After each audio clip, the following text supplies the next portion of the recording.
அனைவருக்கும் வணக்கம். அருட்பெருஞ்சோதி அருட்பெருஞ்சோதி தனிப்பெருங்கருணை அருட்பெருஞ்சோதி.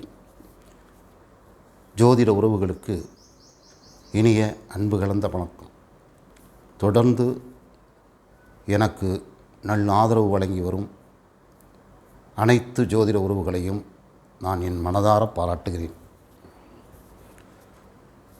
பாராட்டுகின்ற, ஆதரவு தருகின்ற அனைத்து உள்ளங்களையும் நான் உள்ளத்தில் வைத்துள்ளேன். என் தொழில் காரணமாக உங்களோடு பேச இயலவில்லை, அதற்காக நான் வருந்துகிறேன்.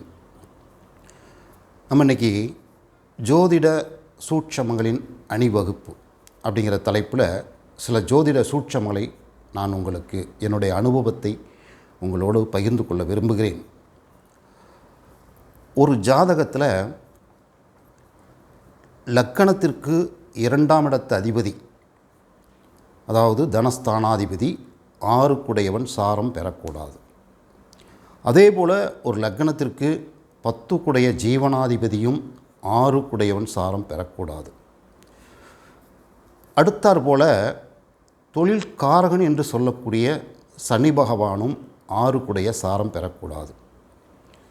பெற்று, அதாவது 2ஆம் அதிபதி 10ஆம் அதிபதி காரகர் சனி மூவரும் 6க்குடையவர் சாரம் பெற்று நிற்க, 6க்குடையவன் 6இல் நிற்க அந்த ஜாதகன் கடன் வாங்கித்தான் பிழைப்பான்.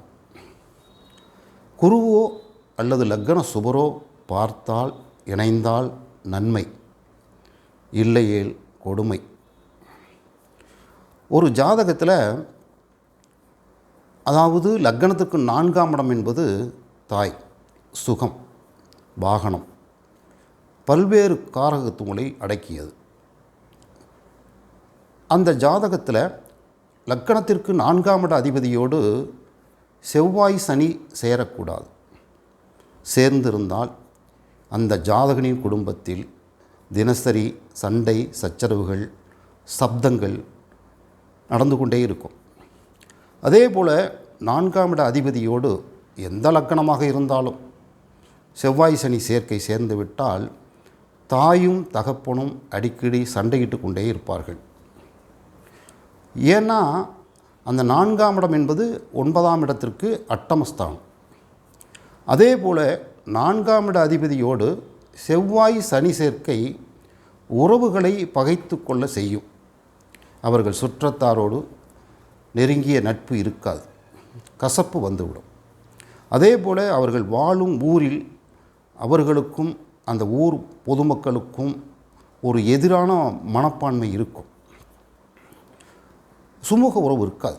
அதே போல் லக்கணத்திற்கு 4ஆம் இடத்ததிபதியோடு செவ்வாய் சனி சேர்க்கை அந்த ஜாதகன் மனதளவில் பாதிக்கப்பட்டவனாக காலம் முழுக்க வாழ்வான். அனுபவித்தவனுக்குத்தான் தெரியும் அந்த வழி. 4ஆம் இட அதிபதியோடு செவ்வாய் சனி சேர்ந்தால் அவன் மனசு மிகவும் பாதிக்கப்பட்டிருக்கும். காலம் முழுக்க ஏதேனும் ஒரு கவலைகளால் தான் அவன் வாழ்ந்து கொண்டிருப்பான். அதே போல் லக்கணத்திற்கு 4இல் செவ்வாய் நின்றால் அந்த ஜாதகனின் குழந்தை பருவத்தில் தாய்க்கு பால் வறட்சி ஏற்படும். செவ்வாய் வறட்சி ஏற்படுத்தும் கிரகம். 4ஆம் இடம் தாய் என்றால் 4ஆம் இடத்திற்கு 4ஆம் இடம், அதாவது 7ஆம் பாவகம் தான் மார்பகம். அதை செவ்வாய் 4ஆம் பார்வையால் பார்க்கும்போது தாய்க்கு பால் வறட்சி ஏற்படும். 4ஆம் பாவத்தில் செவ்வாய் அமைந்த ஜாதகர் மற்ற சகோதரர்களோ மற்ற பிறப்புகளோ அந்த குடும்பத்தில் இருந்தாலும் கூட ஜாதகரால் அவரது உறவுகள் துண்டிக்கப்படும். அதற்கு ஜாதகர் ஒரு காரணமாக இருப்பார். லக்னத்திற்கு 4இல் செவ்வாய் இருந்தால் அவருடைய தாய் பிள்ளை என்று சொல்லக்கூடிய சொந்த பந்தங்களோடு ஒரு பகைமை உணர்வை ஜாதகரால் ஏற்பட்டுவிடும். அதனால் உறவுகள் பிரியும். லக்கணத்திற்கு 4ஆம் இடத்தில் செவ்வாய் இருக்கின்ற நபர் ஒரு தனி பிறவி என்றே சொல்லலாம்.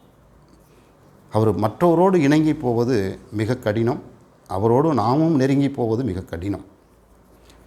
லக்கணத்திற்கு 2ஆம் இடத்ததிபதி என்னும் சொல்லக்கூடிய குடும்பாதிபதி, அதாவது குடும்பாதிபதி என்ற நட்சத்திர அதிபதி கெட்டு 2ஆம் இடத்ததிபதி கெட்டுவிட்டால் அந்த ஜாதகர் எங்கே பெண் எடுக்கிறாரோ அந்த வீட்டில் மாமனாருக்கு அயன சுகம் பாதித்திருக்கும்.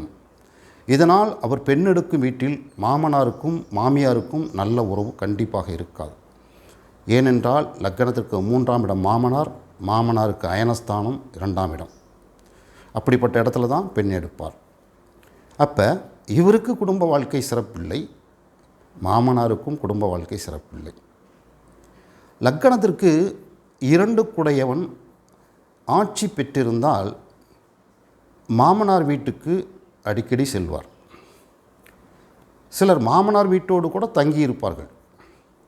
ஏன்னா 3ஆம் இடம் என்னும் மாமனாருக்கு 12ஆம் இடம் அயனஸ்தானமும் ஒரு வீடு போல தான். அதனால் போனால் அவங்க தங்குவாங்க, 4 நாளை கூட இருப்பாங்க. அதே லக்னத்துக்கு 2 குடையவன் கெட்டுவிட்டால் அந்த ஜாதகன் மாமனார் வீட்டுக்கு அடிக்கடி போக மாட்டார். போனாலும் சில மணி நேரங்களோ ஒரு சில நாட்களோ தங்கிவிட்டு உடனடியாக கிளம்பி விடுவார். இதுபோன்று லக்னத்துக்கு 2ஆம் இடத்தை கெட்டுவிட்டால் அந்த ஜாதகனின் மனைவி அவரோடு இருந்து பிழைக்க மாட்டார்.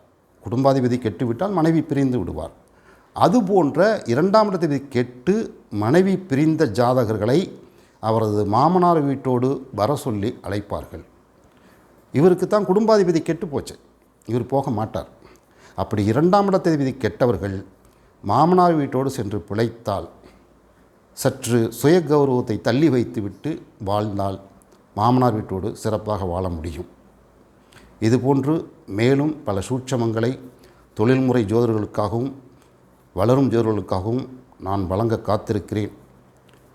என்னுடைய பதிவுகள் உங்களுக்கு பிடித்திருந்தால் லைக் செய்க, உங்கள் விமர்சனங்களை குறிப்பிடுக. நான் உங்களோடு பேச இயலவில்லை, ஆனால் என்னை ஊக்குவிக்கும் அனைத்து உள்ளங்களையும் இந்த ஊடகத்தின் வாயிலாக நான் நிச்சயமாக அறிவேன்.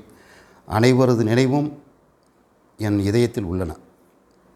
நன்றி, வணக்கம், வாழ்க வளமுடன்.